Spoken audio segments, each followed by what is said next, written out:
if you go back and you look over a long enough period of time, 100, 150 years, one thing that has always struck me is that roughly every 20 years or so, 20, 25 years, there's a really important shift or idea that isn't obvious at the time, but in retrospect becomes very clear how significant it was.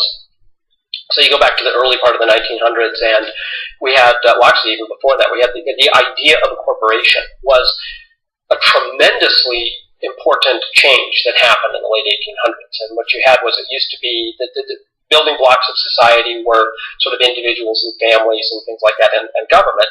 But this notion of the organizations and corporations as building blocks, that was relatively new and eventually became a dominant form of organizing. So that happened then. Then came scientific management under Frederick Taylor, which was a profoundly important idea, the idea of breaking work into pieces and then reassembling it into a more efficient form. And even though there are challenges with that way of thinking, it actually had a profound influence on productivity in society.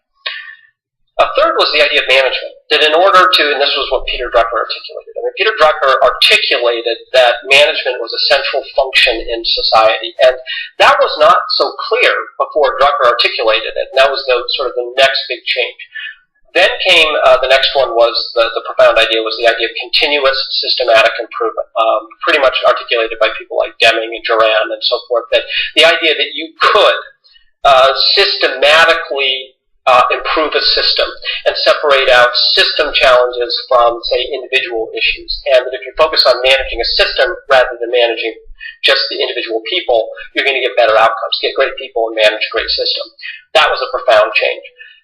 Then I think the one that preceded where we are right now happened in the 1980s and has been carrying through for us over the last 2-3 decades. It is one of the most, in my view, one of the most profound changes.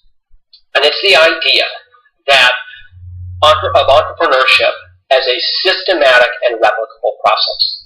Right? There used to be this idea that entrepreneurship, people who start companies, the kind of creative innovator types, are some sort of strange personality. Right? They're risk seekers and they're kind of weird, eclectic people in some form, and there's an alchemy of entrepreneurship. But if you actually look at it, entrepreneurship is a discipline.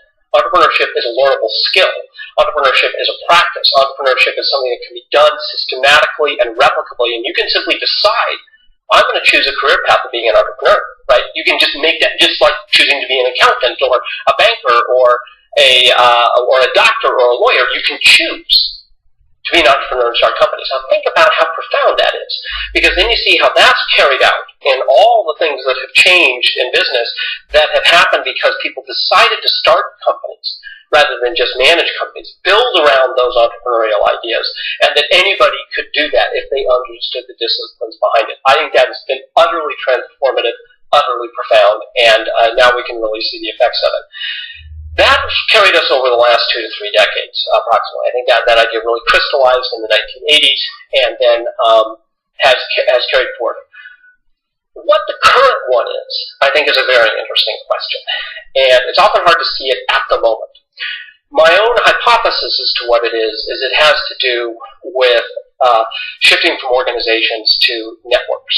And that we are perhaps moving from a world of organizations well managed to networks well led. And that is perhaps a really significant shift. That we had well-managed organizations were the engine of productivity in society, but now we might be moving to networks well-led as real essence of productivity in society. And if you think about what leadership is, leadership only exists if people follow when they have the freedom to not follow. Okay, that's the essence of leadership. People follow when they have the freedom to not follow. But everything else you strip away, that's the essence of it. And good leadership is good things happen and people are glad they did. But leadership is, I'll go with you and I don't have to. Right? However you make that happen.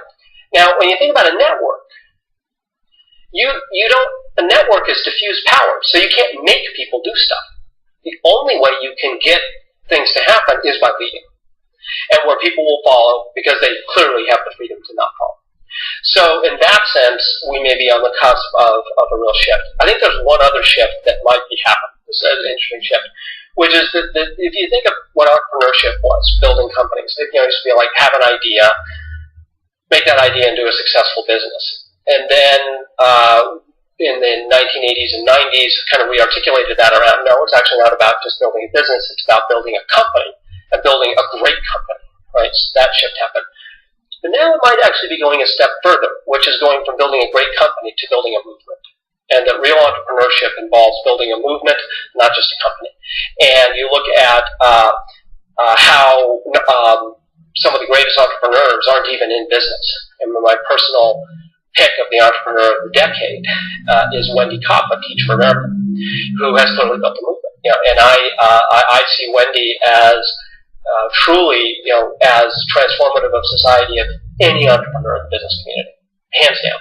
And what she's done is to really build this amazing social system of things that happen, and it's a movement. It's not just an organization.